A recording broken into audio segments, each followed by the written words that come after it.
SSC। আসসালামু আলাইকুম, আশা করি সবাই ভালো আছো। আজকে আমাদের আলোচনার বিষয় হলো আণবিক সংকেত নির্ণয়। মানে আমরা কীভাবে আণবিক সংকেত নির্ণয় করব সেটা আজকে আলোচনার বিষয়। প্রথমে আমরা একটু বেসিক আলোচনা করে নিই আণবিক সংকেত কী। আণবিক সংকেত বলতে আমরা বুঝি যে যে কোনো যুগে যে মূল সংকেতটা আমরা যে সংকেতটা দেখি ওইটাই যুগে আণবিক সংকেত। আণবিক সংকেত যেমন ধরুন H2 এটা এটা আমরা সচরাচর দেখি এটা যুগের মূল সংকেত, এটাই আণবিক সংকেত। যেমন পরে হলো H2SO4, এগুলি আণবিক সংকেত। কারণ এই আণবিক সংকেত নির্ণয় করা হয় কীভাবে? এখন আণবিক সংকেত আমরা নির্ণয় করতে পারবো ফার্স্টে শতকরা সন্ধি জানতে হবে। কোনো যুগের যে শতকরা সন্ধি দেওয়া থাকে, মৌলগুলো যদি শতকরা সন্ধি দেওয়া থাকে সেখান থেকে আমরা আণবিক সংকেত নির্ণয় করতে পারবো। কিন্তু তার আগে আমরা স্থূল সংকেত জানতে হবে, সেটা আমরা পূর্বের ভিডিওতে জেনে নিয়েছি। তোমরা যারা ভিডিওটি এখনও দেখোনি তারা দেখে সেখান থেকে শিখে নিও। স্থূল সংকেত থেকে ধাপে ধাপে আমাকে আণবিক সংকেত বের করতে হবে। প্রথমে শক্ত সংকেত থেকে আমাদের স্থূল সংকেত নির্ণয় করতে হবে, তারপর আমাদের আণবিক সংকেত নির্ণয় করতে হবে। তাহলে এখন আণবিক সংকেত জানতে হলে আমার একটা সূত্র জানতে হবে স্থূল সংকেত আণবিক সংকেত নির্ণয়ের ক্ষেত্রে। সেটা হলো যে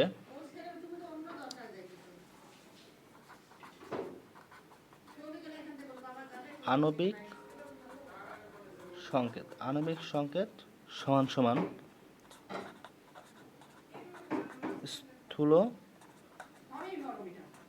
স্থূল সংকেত নিচে n। এই এনটা হলো যে আমাদের যে যোগের সংকেতের নিচে যে নাম্বারগুলো থাকে সেই নাম্বারগুলোর সংখ্যা, কত নাম্বার হবে, কতগুলো কী হবে, 1 হবে, 2 হবে না 3 হবে, সেই সংখ্যাগুলো এনের মান যে কোনো কিছু হতে পারে। কারণ এনের মান কীভাবে আমরা নির্ণয় করব সেটা একটা বিষয়। আর এনের মান নির্ণয় করতে গেলে ফার্স্টে আমাকে যোগের মধ্যে ওখানে দেওয়া থাকতে হবে আণবিক ভর দেওয়া থাকতে, আণবিক সংকেত আছে না, এই আণবিক সংকেত নির্ণয় করতে আণবিক ভর দেওয়া থাকবে, ওই যোগে আণবিক ভর দেওয়া থাকতে হবে। এবং আমাকে যে স্থূল সংকেত আমি নির্ণয় করছি ধরলাম CH একটা স্থূল সংকেত, দিলাম CH। এই স্থূল সংকেতের আমার কি স্থূল সংকেতের ভর জানতে হবে। এই স্থূল সংকেতের ভর আমরা জানি হলো 12 + 1 = 13। স্থূল সংকেতের ভর 13। তাহলে এন এর মান কীভাবে নির্ণয় করবো? এন এর মান নির্ণয়ের সূত্র হলো n সমান সমান আণবিক ভর ভাগ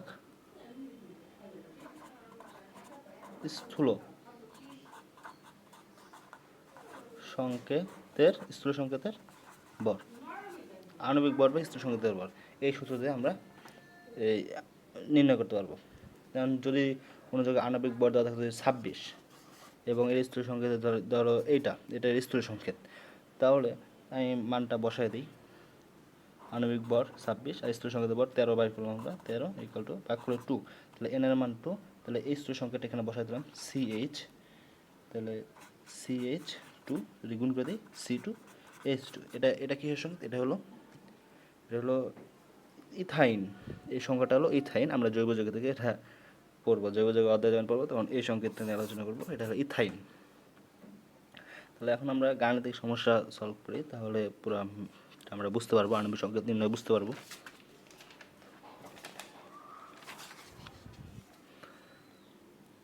এখানে একটা গাণিতিক সমস্যা দেওয়া আছে। সমস্যাটা বলা আছে যে একটি যৌগের কার্বন, হাইড্রোজেন এবং অক্সিজেন নিয়ে গঠিত। একটি যৌগ কার্বন, হাইড্রোজেন এবং অক্সিজেন নিয়ে গঠিত। তাহলে ওই জায়গায় কার্বনের শতকরা সঞ্চিতি আছে 40%, হাইড্রোজেনের শতকরা সঞ্চিতি আছে 6.67% এবং যোগের আণবিক ভর দেওয়া আছে 180 গ্রাম। হলে যৌগটির আণবিক সংকেত নির্ণয় করতে হবে। তাহলে এখানে আমার একটা জিনিস দেওয়া নেই, সেটা হলো অক্সিজেনের শতকরা সঞ্চিতি আমার দেওয়া নেই, কারণ সেটা আমাকে বের করে নিতে হবে। অক্সিজেনের শতকরা সঞ্চিতিটা আমাকে বের করে নিতে হবে। তাহলে কীভাবে বের করে নিই? তাহলে আমরা সমাধান করে দেখি। সমাধান কীভাবে? তাহলে কার্বন আছে 40%, হাইড্রোজেন আছে 6.67%, এবং তাহলে ওই যৌগটার মোট শতকরা সংযুতি কত? মোট শতকরা সংযুতি আমার থাকবে হলো 100%। মোট শতকরা সংযুতি হলো 100%। তাহলে অক্সিজেন শতকরা সংযুতি, তাহলে এই দুটো যোগ করলে তাহলে শতকরা সংযুতি 100% থেকে যদি আমি 40% এবং 6.67 বিয়োগ দিই, তাহলে যেটা থাকে সেটা আমার কি বাড়তি শতকরা সংযুতি। তাহলে এটা বিয়োগ দিলে আমার থাকে হলো 53.33%। তাহলে অক্সিজেনের শতকরা সঞ্চিত হলো 53.33%। আর এখন আণবিক সংকেত নির্ণয়ের ক্ষেত্রে আমাকে প্রথমে স্থূল সংকেত বের করতে হবে। তাহলে এই যৌগটা স্থূল সংকেতটা কি সেটাকে নির্ণয় করতে হবে। তাহলে স্থূল সংকেতের রুলস আমরা জানি যে প্রথমে এই সত্য সংযোজীগুলোকে তাদের স্ব পরমাণুর পারমাণবিক ভর দ্বারা ভাগ করতে হয়।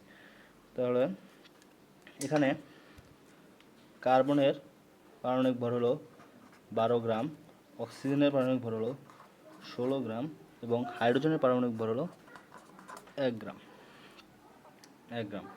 তাহলে আমরা ভাগ করে দিই।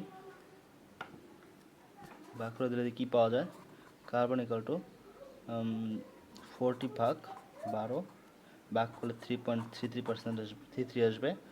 যদি হাইড্রোজেন করি 6.67 ভাগ 6.67 আসবে এবং অক্সিজেনকে যদি ভাগ করি অক্সিজেনের কত আসছে 53.33। যদি ভাগ করা হয় তাহলে 16 দ্বারা ভাগ করা, তাহলে এটা আসবে 3.33। এখন যৌগগুলো কি অনুপাত করতে হবে আমার। তাহলে অনুপাত করে দিই। আমরা চাইলে ছোট সংখ্যা, ছোট হলো যেহেতু এই সংখ্যাটা সবচেয়ে ছোট, তো এটাতে আমরা ভাগ করে দিতে পারি, ভাগ করে আলাদা করতে পারি, অথবা আমরা ডাইরেক্ট অনুপাত করে দেবো। অনুপাত করলে আমাদের সহজ হবে। তাই অনুপাত করে দিই। is to 6.67 is to 3.33। তো অনুপাত করলে আমরা পাবো 1:2:1। এটা মানে 2 এর কাছাকাছি, একবারে 1.99 এর কাছাকাছি যায়, এটা পূর্ণ সংখ্যায় পরিণত করে নিতে হবে। সেটা আমি পূর্ণ সংখ্যায় পরিণত করলে এটা 2 হবে, সেটা আমরা 2 ধরে নিছি। তাহলে যৌগের কি কার্বনে আছে কটা? একটা, হাইড্রোজেন আছে 2টা এবং অক্সিজেন আছে 3টা। তাহলে যৌগের স্থূল সংকেত হবে CH2O। তাহলে এর স্থূল সংকেতের ভর কত?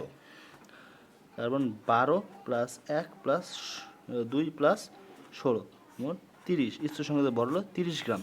তো এই যৌগের স্থূল সংকেতের ভর আমরা বের করে নিচ্ছি। এই যৌগের স্থূল সংকেতের ভর হলো 30 গ্রাম। তাহলে এখন কি করব? দেখো আমরা n এর মান বের করে নিই। n আমার আণবিক ভর দেওয়া আছে 180, আমার আণবিক ভরটা দেওয়া আছে n 180/30। তাহলে আসে কত? 6। তাহলে অতএব আণবিক